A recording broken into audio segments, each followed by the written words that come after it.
Video ini tentang analisa fundamental saham SMRA dilihat dari keuangannya 4 tahun terakhir. Video ini juga tentang kisaran harga wajar SMRA itu sendiri dihitung dari proyeksi dividen tahun 2023. Sebelum dimulai, saya minta tolong ke Anda, kalau nggak keberatan ya tentunya, untuk like video ini dan tulis SMRA di komen. Kalau nanti buat Anda videonya nggak ada manfaatnya sedikit pun, Anda boleh kok cabut like dan hapus komennya. Gimana? Setuju ya? Saya tungguin selama 3 detik ke depan. 1, 2, 3. Oke. Makin banyak yang like dan komen, saya jadi tahu berapa jumlah orang nyata yang nontonin video saya. Dari hati saya yang terdalam, buat Anda yang udah like video ini dan tulis SMRA di komen, saya ucapkan terima kasih banyak. Oke, video SMRA ini direkam tanggal 13 Februari, closingnya di 610. 13 Februari 610. Oke. SMRA ini sektornya pengelola dan pengembang real estate ya. Ya, perumahan gitu-gitulah pokoknya ya. Saham yang beredar 16,5 miliar. Komposisi di masyarakat 66%. Ini kenapa merah? Karena di atas 50%. Kenapa di atas 50% merah? Karena setidaknya berarti secara mayoritas sahamnya dikuasainya sama masyarakat. Ya. Kalau misalkan komposisi di masyarakat misalkan 20%, 30% gitu ya, berarti secara gampang 70% dikuasain bandar lah, bandar saham tersebut gitu ya. Jadi ada yang manage banget gitu. Saya nggak bilang SMRA ini nggak ada yang manage, cuman saya pengen bilang komposisi di masyarakat ini sudah melebihi bandarnya. Jadi maksudnya kalau ada panik-panik gimana gitu berita atau news gimana atau isu, kalau masyarakat yang megang 66% ini panik, itu berarti gampang banget ARB si SMRA ini gitu. Ini bukan berarti saya bilang SMRA bakalan ARB ke depannya, bukan ya. Cuman saya bilang kalau misalnya ada isu dan si penduduk investor SMRA ini panik, itu gampang ARB. Lalu hutang di sini 142% ya.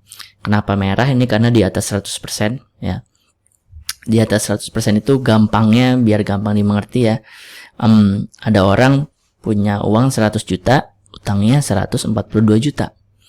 Berarti kalau dia bisnisnya kenapa-napa, itu dia buat bayar utangnya aja udah susah, udah pontang-panting.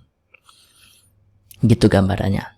Tapi mengingat ini adalah pengelola dan pengembang real estate, wajar kalau dia banyak utang, karena karena dia kan nanti dapat uang setelah produknya terjual. Nah, di depan kan berarti dia harus keluar biaya untuk pembangunan, gaji mandor, gaji kuli, gaji arsitek segala macam. Jadi dia pengeluarannya besar di depan, makanya dia hutangnya gede. Oke, kita masuk ke topik pertama, topik ekuitas. Topik ekuitas, buat yang nggak ngerti ekuitas itu apa, biar gampang dimengerti, ekuitas itu jumlah uang yang ada di rekening. Ya, Anda bayangin Anda pasti punya rekening gitu ya. Anda pasti punya uang yang Anda simpan di rekening. Nah, saham itu disebutnya nggak rekening, disebutnya ekuitas, harta di luar hutang. Di 2022 ini, ekuitas SMRA terbesar selama 4 tahun terakhir. 2019 7,1 T, 20 7,1 T juga, 21 8,4 T, 22 8,8 T. Selama 2 tahun terakhir meningkat. Untuk ekuitasnya sendiri terbesar selama 4 tahun terakhir. Oke, itu tadi topik ekuitas selesai secara tahunan. Cuman kita ninggalin PR nih, ini PR-nya belum kita kerjain. PR-nya adalah nebak kuartal ke kuartal. Kalau kiri ke kanan itu tahunan. Kalau atas ke bawah itu kuartal ke kuartal per 3 bulan. Nah, kita suruh nebak nih, berapa kuartal 3 ke kuartal 4 di 2022, berapa perubahannya. Berapa perubahannya untuk bisa menebak nanti ekuitas Q4-nya si SMRA ini ada di berapa gitu. Saya di sini akan masukin 2%. Kenapa 2%? Kalau minus 4% ini pas lagi pandemi. Sekarang kan nggak lagi pandemi. Oke. Kalau 3% sebelum pandemi. Nah, 2021 2%. Kalau ditanya ke saya yakinnya sih di atas 2%.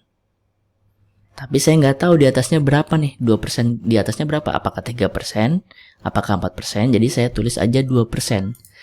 Anggap aja sama kayak 2021. Yang pasti nggak minus 4% dong. Minus 4% ini kan pas lagi pandemi. Gitu ya. Itu logikanya. Jadi di sini saya masukin 2%. Oke, topik ekuitas selesai. Sebelum masuk ke topik berikutnya, yaitu topik laba, saya ada bocoran 3 saham yang layak invest. Kenapa saya kasih status layak invest? Karena 3 saham tersebut semuanya memenuhi 3 kriteria penting ini. Fundamentalnya mewah, valuasinya masih murah, dan prospeknya cerah. Untuk bisa mengakses bocoran 3 saham yang layak invest, Anda bisa klik link yang ada di deskripsi video ini. Kita kembali lagi. Topik laba. Secara 4 tahun terakhir, laba SMRA sekarang itu 309 miliar. Ini nggak terbesar selama 4 tahun terakhir, karena terbesarnya itu di 2019, yaitu 314 miliar.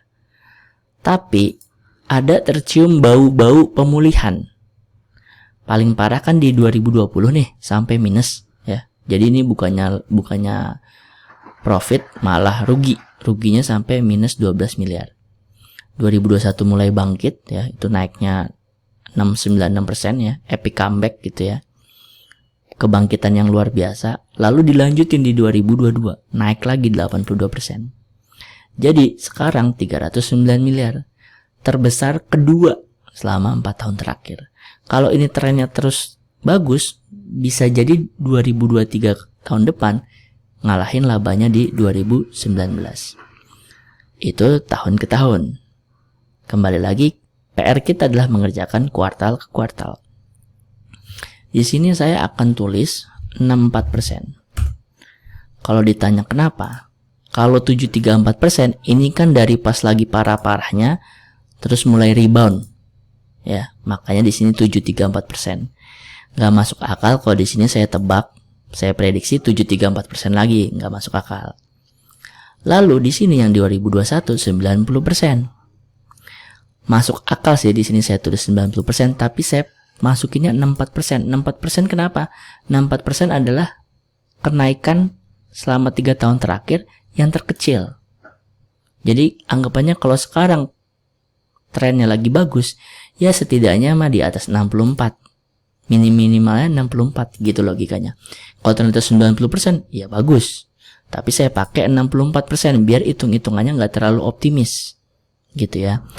Yang pasti selama 3 tahun terakhir kita tahu nih, oh trennya si SMRA ini setiap Q3 ke Q4 selalu positif mulu nih.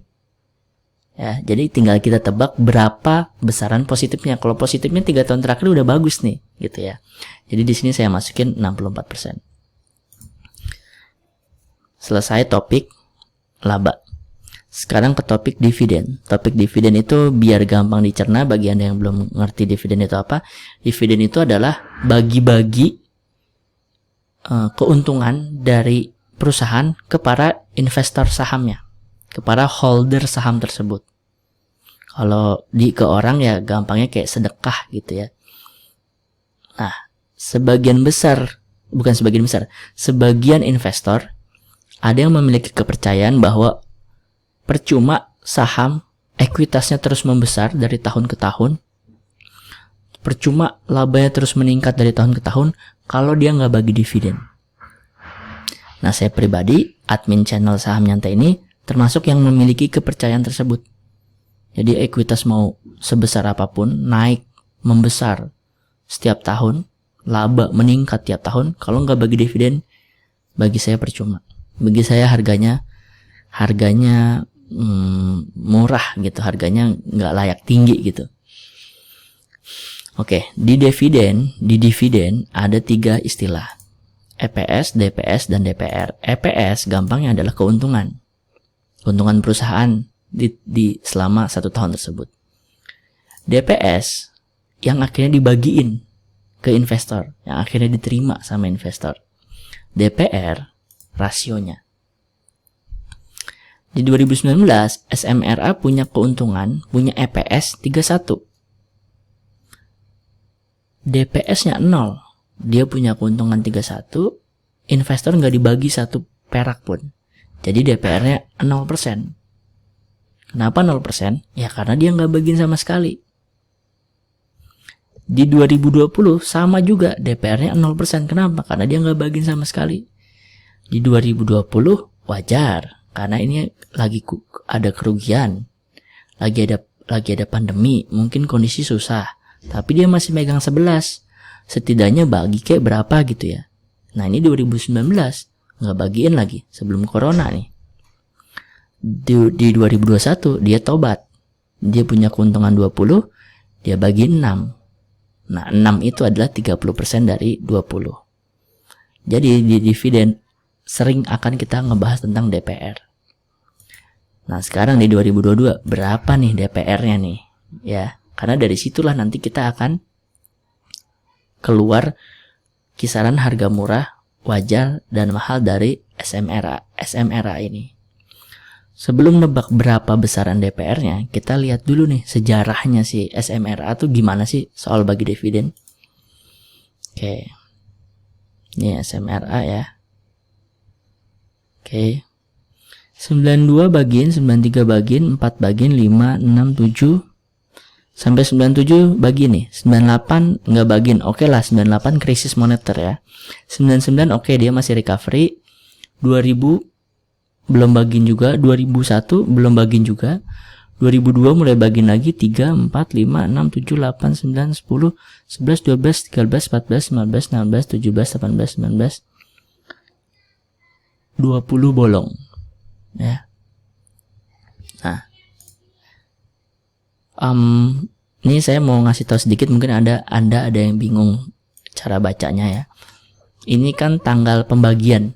Misal di sini tertulis 24 Agustus 92. Ini tanggal pembagian dividen, tanggal bagi-bagi dividen. Tanggal dibaginya 24 Agustus 92. Yang dibagiin keuntungan selama 91. Ya, jadi kalau ada pembagian di tahun 92, itu yang dibagiin adalah keuntungan 91. Nah, di Excel saya nyatetnya per tahun yang dimaksud. Jadi kalau di sini 2019 baginya 0%, maka berarti di sejarah historinya di 2020 dia nggak bagiin sama sekali, karena keuntungan 2019 dia nggak bagiin. Coba kita lihat ya. Ya, di 2020 nggak ada ya, karena ya ini 2019 dia punya keuntungan, sepanjang 2020 kosong, nggak bagiin. Berarti 2019 DPR-nya 0.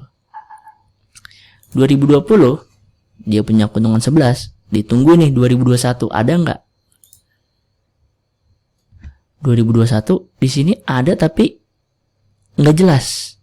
Jadi disebut dicatatnya 0 aja, karena bagian apa nih 0, berapa kayak 0,01 gitu kali ya. Ini juga nggak ada pencatatannya. Jadi di sini 0 ya. 2021 DPR-nya 31%, berarti akan ada pencatatan di 2022. Lihat. Nah, nih 2022 Agustus. Di mana 5 Agustus 2022 ngebagiin EPS selama 2021. Oke, berarti secara histori si SMRA ini ngebagiin ketika krisis gitu ya. Dan bisa dibilang rutin ya, cuman maksudnya dia rutin baru ngebagiin 98 doang sama 98 doang sama 2019 dan 2020 gitu. Jadi kalau secara keseluruhan dari tahun 92 dia overall ya, secara keseluruhan dia bagiin loyal gitu ya. Tapi kalau secara jangka pendek, secara 3 tahun terakhir, dia dalam 3 tahun terakhir baru baginya 1 2 tahunnya bolong. Kalau 2020 dimaklumi karena memang pandemi, nah 2019 kenapa bolong? Ya bisa kita bilang 2019 kumat gitu ya. Oke, sekarang kita bikin 3 skema. Ini emoticon sedih, ini maksudnya pesimis. Pesimisnya bisa aja SMRA 2022 ya, keuntungan 2022 dia bagiannya DPR-nya 0%. Sama kayak 2019 atau 2020, baginya 0%. Mungkin nggak? Mungkin aja. Ya tapi kan sekarang dia ekuitasnya naik, labanya naik, masa ya dia nggak bagi-bagi dividen? Oke, pakai logika itu masuk akal. Tapi saya ngomongin di sini kemungkinan terpesimisnya. Ya, kemungkinan dia nggak bagiin dividen tetap ada. Jadi di sini saya tulis 0%. Terus kalau di sini optimisnya, ini kan pesimis nih optimis. Optimisnya saya tulis 31. Kenapa? Karena dengan analogi tadi, dia ekuitas meningkat, ekuitas membesar, laba meningkat dari tahun ke tahun. Jadi kemungkinan dia akan bagiin dividen. Berapa DPR-nya? 31%. Nah optimisnya, saya nggak tahu nih, optimisnya saya bisa masukin 50%. Siapa tahu dia baginya 50%. Normalnya secara default sih perusahaan-perusahaan biasanya kalau bagi dividen 50% gitu. Jadi di sini saya ulang, pesimisnya bisa aja dia bagi 0% DPR-nya. Optimisnya saya dia bagiin dengan DPR 31%. Optimisnya saya ya bagus-bagusnya, ngarep-ngarepnya itu ada di 50%. Kita masukin langsung ke optimisnya ya, pakai angka saya. Oke, keluar tuh ya. Maka SMRA kisaran harga murahnya, wajar dan mahalnya adalah yang Anda lihat sekarang. Murahnya di 95, wajarnya di 143, mahalnya di 191. Ini udah dengan asumsi DPR-nya 31% dan kenaikan labanya 64%. Ya. Jadi secara valuasi dengan dua asumsi di atas, valuasinya SMRA jatuhnya udah mahal. Ya. Jadi kalau mau dibahas tentang fundamentalnya bagus. Ya, ekuitasnya naik, membesar tiap tahun, bahkan terbesar selama 4 tahun terakhir. Labanya terus meningkat dari 2020 sampai sekarang. Tapi secara valuasi udah kemahalan. Anda mau maksa masuk, silahkan. Kalau saya pribadi, kalau hitungan murah wajarnya udah kelewat, kalau saya pribadi nih ya, saya nggak masuk. Gitu. Kalau Anda mau masuk, silakan aja. Metode valuasi setiap investor beda-beda. Ya, ada yang merhatiin dari growth, ada yang merhatiin dari aset dan segala macam. Kalau saya merhatiin dari potensi dividen yang akan dibagikan selama 1 tahun ke depan. Jadi ini analisa saya yang saya pakai selama ini dan memberikan keuntungan. Kalau saya seperti ini. Jadi SMRA ini menurut saya fundamentalnya bagus, tapi valuasinya udah kemahalan. Coba jangan 31% misalkan. Ganti jadi 50%, siapa tahu ya kan. Oke, kita ganti 50%. Kalaupun dia bagi DPR 50%, tetap aja dia juga udah tetap mahal valuasinya karena mahalnya ada di 308. Kecuali ini dia tiba-tiba misalkan 90% misalkan ya. Tetap juga. Jadi bisa dibilang ini udah kemahalan lah si SMRA ini. Oke, itu dari valuasi dividen ya. Barangkali Anda ada yang mau ngevaluasi dari sisi PBV, ini saya liatin dulu ke bawah. Nah, kalau secara PBV juga sekarang ada rata-ratanya ya selama 4 tahun terakhir ada di 1,68. Nggak bisa dibilang murah juga kan, ada orang yang dikit-dikit menganggap PBV penting. Dan kalaupun dari sudut pandang PBV disebut murah itu kalau di bawah 1, dan ini nggak di bawah 1 juga gitu ya. Jadi ya kalau Anda lihat dari PBV sekalipun ya ini juga nggak murah-murah banget karena udah 1, gitu. Misal harga SMRA turun ke 500 misalkan ya, juga tetap 300 juga tetap ya. Jadi ya udah, intinya SMRA ini kemahalan bagi saya. Keputusan semua di tangan Anda, mau ikut apa enggak, duit Anda, keuntungan Anda, rugi Anda. Sebagai penutup, barangkali Anda suka analisa seperti ini, analisa yang nggak ngepom-pom, nggak juga ngefear, apa adanya aja, berdasarkan laporan keuangan, berdasarkan dividen, ya. Oh ya, soal prospek ini, kalau sekarang mungkin mulai pembangunan ya, karena ekonomi mulai tumbuh gitu. Jadi secara prospek mungkin 3/4 cerah gitu, tapi nggak tahu cerahnya kapan mulai dipanennya nggak tahu, tapi cerah gitu. Setidaknya nggak lagi pas lagi 2020 wah suram banget ya kan, orang bayar utang aja susah, boro-boro bangun gitu. Sebagai pengingat, ada 3 bocoran saham yang like invest, yang fundamentalnya mewah, valuasinya murah ya. Kalau si SMRA tadi fundamentalnya mewah tapi valuasinya udah nggak murah dan prospeknya cerah. Silahkan akses dengan klik link yang ada di deskripsi video ini. Kurang lebihnya mohon maaf. Assalamualaikum warahmatullahi wabarakatuh.